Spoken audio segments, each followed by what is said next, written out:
हमारे साथी वासिफ नदीम साहब जो हैं उनके खिलाफ एक एफआईआर दर्ज की गई। एक वीडियो उसको वायरल किया गया और उस वीडियो को ये बताया गया कि इससे आपस में फिरका वाराना मुनाफरत फैलती है। पुलिस का जो इस्तेमाल है वो गलत तरीके से किया जा रहा है और प्रोसीजर्स को भी फॉलो नहीं किया जाता। एक फासिस्ट तरीका है डराने धमकाने का कि हुकूमत और सरकार के खिलाफ जो भी बोलता है या जो भी कार्रवाई करता है, ये जो चीजें बढ़ रही हैं तेजी से,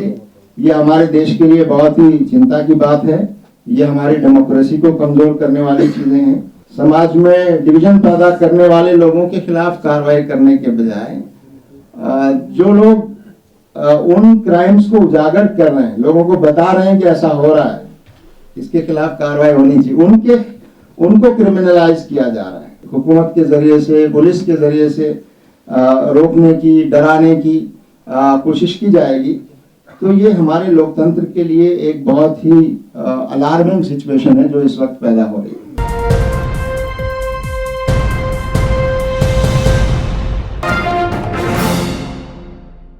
कुछ वक्त से पूरे मुल्क में जो लोग सोशल एक्टिविस्ट हैं या जो एडवोकेसी करते हैं, लोगों के राइट्स और हकूक़ की हिफाजत करने वाले अफराद और तंजीमें हैं,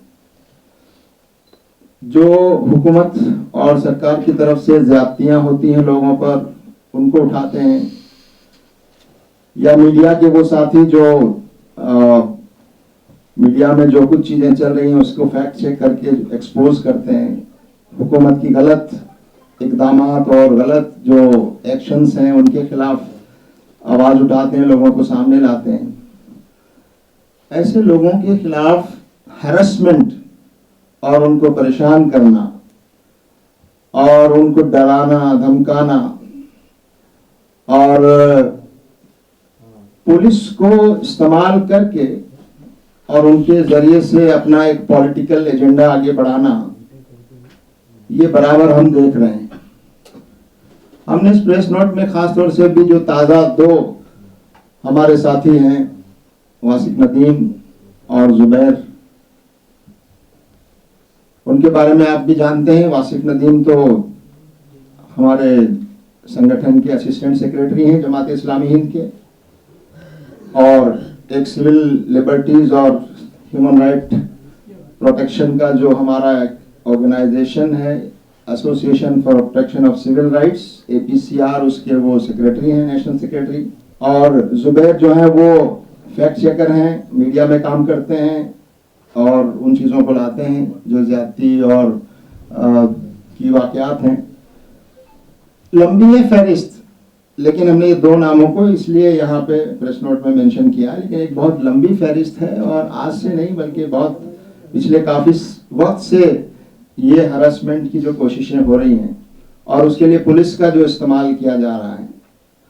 और कहीं कहीं आप देख रहे हैं कि IT का और ED का और दूसरे चीज़ों का भी इस्तेमाल किया जा रहा है। तो अभी ताज़ा जो वाक़या हुआ है वो ये कि हमारे साथी वासिफ नदीम साहब जो हैं उनके खिलाफ एक एफआईआर दर्ज की गई। एक वीडियो उसको वायरल किया गया और उस वीडियो को ये बताया गया कि इससे आपस में फिरका वाराना मुनाफरत फैलती है, जबकि उस वीडियो को कोई भी देखेगा, एडवोकेट्स ने भी देखा है, उसमें कोई ऐसी बात नहीं। जो बातें कही गई हैं, यानी जो अपराध हैं और जिन लोगों ने क्राइम किए हैं या जिन लोगों के खिलाफ क्राइम करने के बारे में शिकायतें मौजूद हैं, मीडिया में भी आई हैं और एफआईआर भी दर्ज है उनके खिलाफ, उनको बयान करना, यानी क्रिमिनल्स के खिलाफ कार्रवाई करने के बजाय, हेट मॉन्गर्स के खिलाफ कार्रवाई करने के बजाय, समाज में डिवीजन पैदा करने वाले लोगों के खिलाफ कार्रवाई करने के बजाय, जो लोग उन क्राइम्स को उजागर कर रहे हैं, लोगों को बता रहे हैं कि ऐसा हो रहा है, इसके खिलाफ कार्रवाई होनी चाहिए। उनको क्रिमिनलाइज किया जा रहा है, उनके खिलाफ क्रिमिनल केस दर्ज करने की कोशिश हो रही है। तो ये बहुत चिंता की बात है। किसी भी लोकतांत्रिक देश में, जमहूरी मुल्क में अगर ये आज़ादी इस तरह से छीनी जाएगी और इस तरह से सरकार और हुकूमत के खिलाफ, या जो लोग हुकूमत का साथ देते हैं, ऐसे लोगों के खिलाफ कुछ बात कहने से लोगों को ताकत के ज़रिए से, हुकूमत के ज़रिए से, पुलिस के ज़रिए से रोकने की, डराने की कोशिश की जाएगी, तो ये हमारे लोकतंत्र के लिए एक बहुत ही अलार्मिंग सिचुएशन है जो इस वक्त पैदा हो रही है। इस वक्त भी बहुत सारे लोग जेलों में हैं और आप देखेंगे तो बहुत से लोगों को जेलों में काफ़ी मुश्किलों का सामना हुआ। कुछ लोगों की जेल में मौत भी हो गई,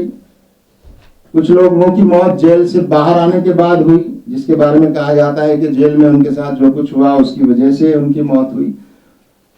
तो ये सिचुएशन हमारे देश के लिए बहुत ही चिंताजनक है कि जो लोग लोगों के अधिकारों की रक्षा करने के लिए काम करते हैं, समाज में नफरत फैलाने वालों को एक्सपोज करते हैं या उसको रोकने की कोशिश करते हैं, या बुलडोजिंग जो गलत तरीके से हो रही है उसके लिए वो आवाज़ उठाते हैं या लीगल कार्रवाई करते हैं, या जो पीड़ित लोग हैं, ऑपरेस्ड हैं, जिनके खिलाफ ज्यादतियाँ हुई हैं, उनको लीगल सपोर्ट करने की जो लोग कोशिशें कर रहे हैं, उनको इस तरह से परेशान करना, डराना और ये मैसेज देना कि आप ये सब चीज़ें ना कीजिए, हुकूमत के खिलाफ कोई चीज़ न लाइए। तो ये आप मीडिया के माध्यम से हम ये बात कहना चाहते हैं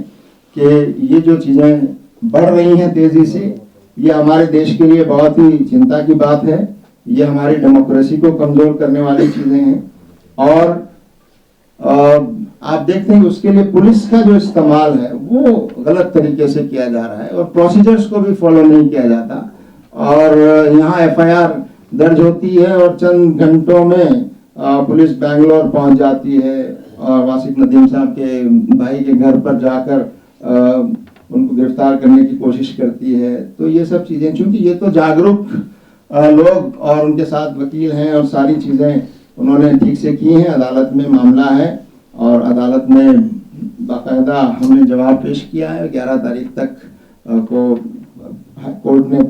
प्रोटेक्शन दिया है कि उनको अरेस्ट नहीं किया जाएगा और सारी चीज़ें हुई हैं। इंशाल्लाह हम अदालती कार्रवाई में उनके पास कोई ऐसी चीज़ नहीं है, लेकिन आप देख रहे हैं कि एक फासिस्ट तरीका है डराने धमकाने का कि हुकूमत और सरकार के खिलाफ जो भी बोलता है या जो भी कार्रवाई करता है या जो भी पीड़ितों की मदद करता है या हुकूमत की कमजोरियां जो उजागर करता है, ऐसे लोगों के खिलाफ जो कार्रवाइयाँ देश में हो रही हैं वो बहुत चिंताजनक हैं और इसको रोका जाना चाहिए। और आप मीडिया के साथियों से भी हमारी गुजारिश है कि इसके खिलाफ आप आवाज़ उठाएं। देश भर में आवाज़ें उठ भी रही हैं, सिविल सोसाइटी ग्रुप्स हैं और दूसरे लोग हैं वो बाकायदा आवाज़ उठा रहे हैं।